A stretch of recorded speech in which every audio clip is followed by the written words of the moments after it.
I know a lot of gamers already touched on this about Microsoft screwing the video game industry. However, I do want to point out that a lot of gamers, especially in this YouTube community, are confusing Microsoft screwing it is customers with Microsoft screwing the gaming industry. So, with that said, if I'm going to talk about Microsoft screwing its customers, I go like, well, Microsoft screw its customers by charging them to play online, by charging them, for DLC content, and also, actually not for DLC content, but the whole RRD. I can talk about the RRD fiasco where gamers were forced to buy 2 or 3 Xbox 360s before the 3-year warranty for the RRD came out. I can talk about that. I can also talk about, you know, charging gamers for paying $60 for DVD 9 games when it should have cost $40 or $50. I can talk a lot about things about how Microsoft screws gamers. What we're trying to get is how Microsoft screw the gaming industry, not just it is customer face. So, with that in mind, how did Microsoft screw the game industry? By making online gaming a standard for both consoles and PC. That's how Microsoft screwed the gaming industry. Basically, the whole purpose of Xbox Live Gold was for Microsoft to make money. Plain and simple. So, with that in mind, you can't make money by having a library of games with just single player campaigns and no online campaigns. If Microsoft would have gone that way, Xbox Live Gold would have been a failure. So they had to tell game developers, hey, add online mode to this game, add online mode to that game, so they could make money. So what happens now, a lot of game developers ended up adding online play to games that didn't need online play to begin with. Like, the Assassin's Creed really needs online play? Absolutely not. In fact, Assassin's Creed could stand on its 2 feet with just a single player campaign. It doesn't really need online play. Did Bioshock 2 really need online play? The answer is no, it didn't. Does the upcoming Tomb Raider game need online play? Absolutely not. There's no reason for the reboot of Tomb Raider to have an online play mode, online play. Absolutely no reason for it. What, they're gonna add co-op? How is that gonna work? I mean, the main character is Lara.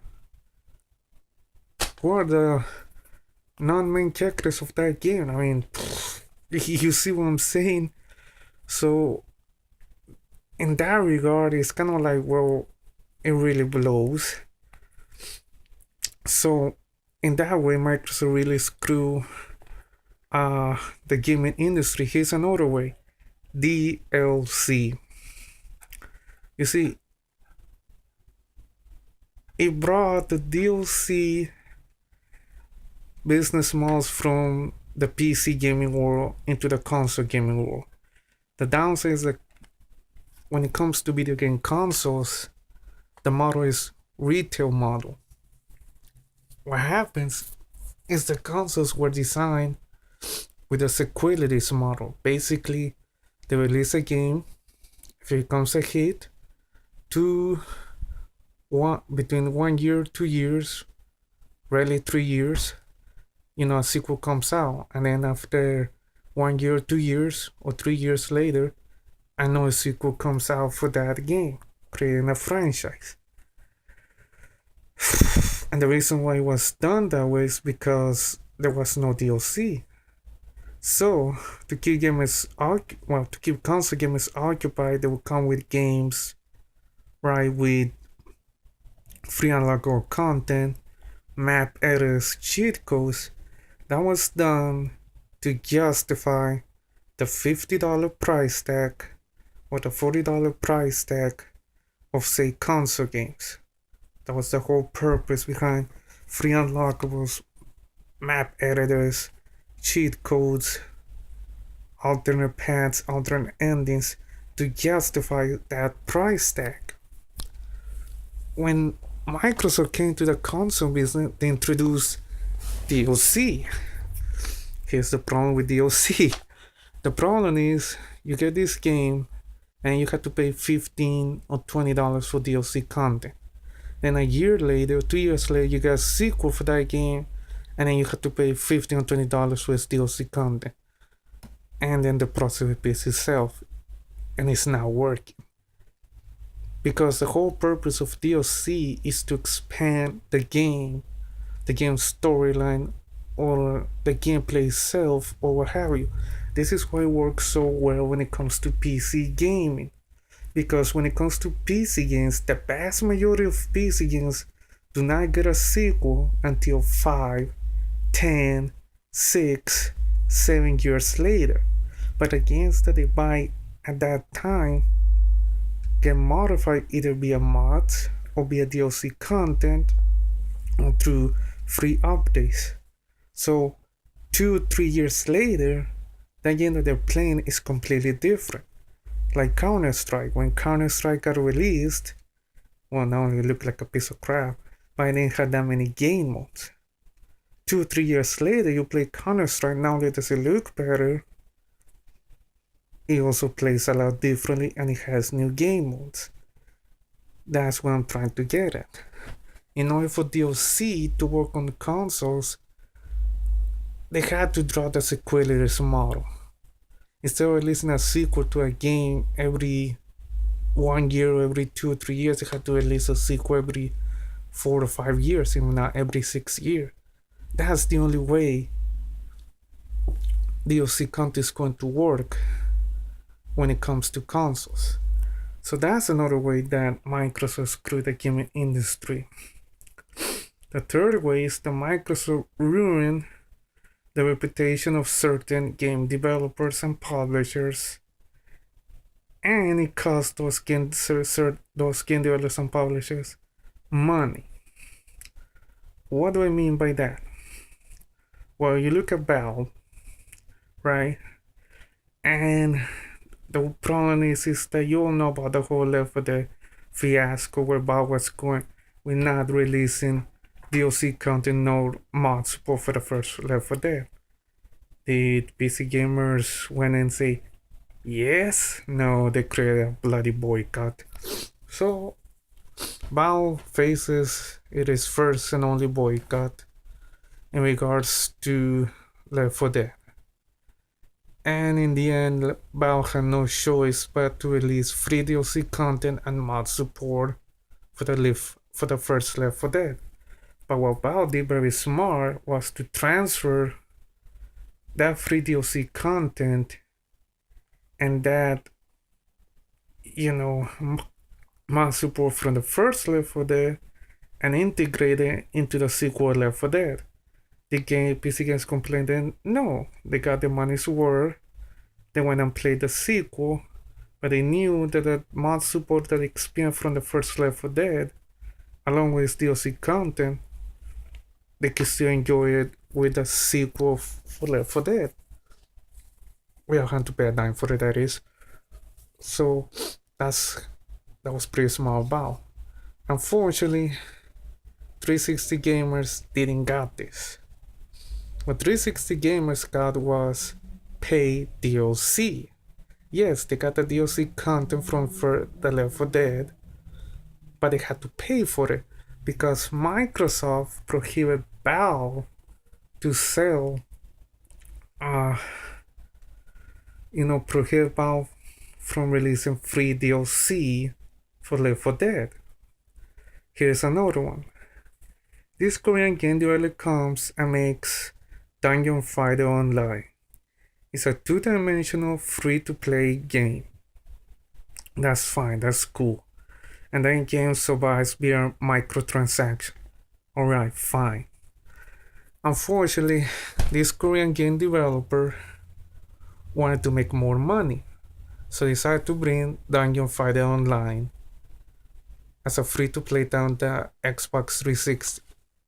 Microsoft prohibits this developer from releasing a free-to-play game, their free-to-play game on the Xbox 360. So this game developer was forced to sell the game for $8 to $10 and with less content than the free-to-play version for the PC. So what's happening? What do 360 gamers are gonna say? Well, this developers are a bunch of douchebags, a-holes, and dicks, and they treat us like shit, when in reality, Microsoft is the one behind this, not the developer. So what happened to those developers? Well, the gamers get pissed off, and they complain and rant to us, the game developers, and in the end, they don't buy the product of the game developers, and in the end, those developers just lost their reputation, they lost their customers, and they're pretty much like, oh shit. The other problem is that Microsoft doesn't allow game developers to run their own networks. Basically, Valve cannot run Steamworks on Xbox like Gold. Rockstar cannot run a social club on Xbox like Gold. And in that sense, since game developers are not allowed to run the servers unless it's EA, or not even EA, that's another problem right there. So in that way, those developers are losing not only their reputation, but they're losing their customers, because the customers look at them as, douchebags. So that's a problem. That's another way that Microsoft is ruining the video game industry. The other way is the fee for updating and patching their games. Basically, game developers, whether indie or mainstream, that includes EA, they had to pay $40,000 to update or patch their game. This is a big issue for game developers in the sense that they went through all this paperwork, they filed all these forms just to get their game, the green light certification, like yes, Sony and Microsoft has certified your game, for you to patch it or update it. But then here comes Microsoft and says, oh, we're gonna charge you for it. What happens if that indie game developer, mainstream game developer, doesn't have those $40,000 on hand? Or they wasted it on another project? Or they wasted it on marketing the game? Or they wasted it on DLC content? Or they wasted it on an expansion pack? Now they have to wait and get that money. So now gamers have to wait a lot longer because the moronic game developer doesn't have the money on their hand to pay to update or patch up the game. What happens then? The game moves on onto a new gaming experience. They're like, oh, the developer doesn't care of updating or patching the game. Let's buy another game. So they go in and they resell the game. Who loses then?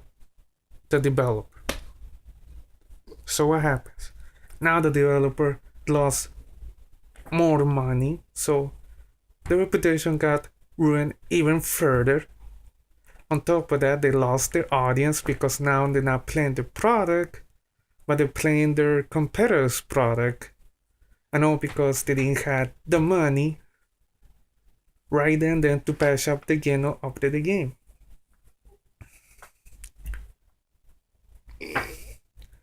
That's another problem right there. The other problem was the fee for the extra DVD night. Basically, game developers and publishers were forced to pay a fee for a third DVD disc for a 4 DVD disc. So if the game needed more than 2 DVD discs, they had to pay a fee for it.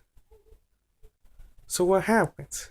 Yes, they pay the fee, but if they waste more time on say game, gamers are getting anxious and like, oh, we're gonna play the game now, and they're going like, wait a minute, let me pay this fee for the third DVD disc so you get the full game experience. No, we want the game now. So they're like, okay, you know what? So the content is DLC. So instead of paying money for that third or fourth DVD disc and for games to get the full game experience, now they ended up selling a partial game, and instead of them paying for the third DVD disc, now gamers are paying for that, third or DVD disc as DLC content. So what happens to the developer? Once again, they lost reputation. Once again, they lost money. Because now gamers are going like, oh, these guys are a bunch of greedy bastards. And now they're like, you know what, let's not support this developer. They don't care about us. Bam, they're gone. Oops. You lost your audience, you lost reputation, you lost money.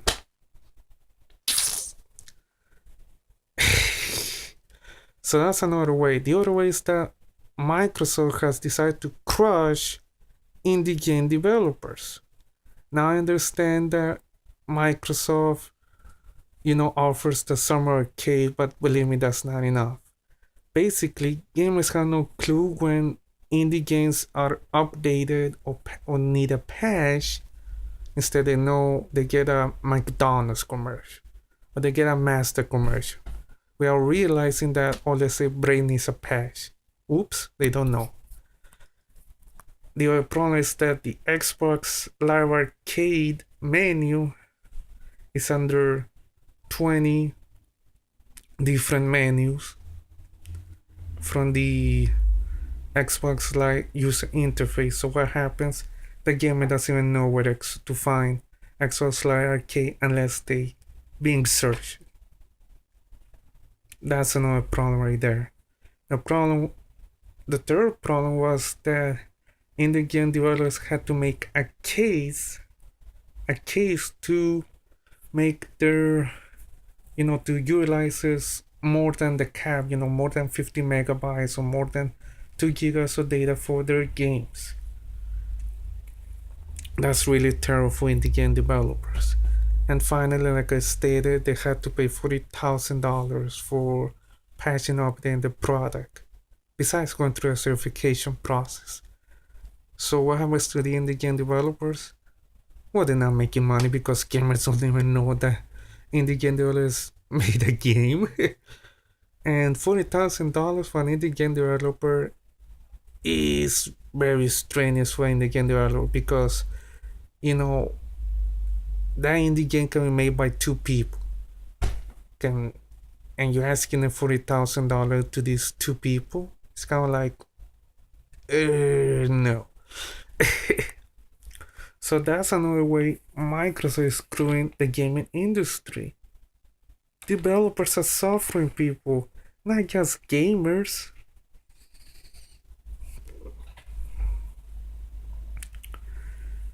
Now, when you talk about Sony, has Sony screwed the game industry?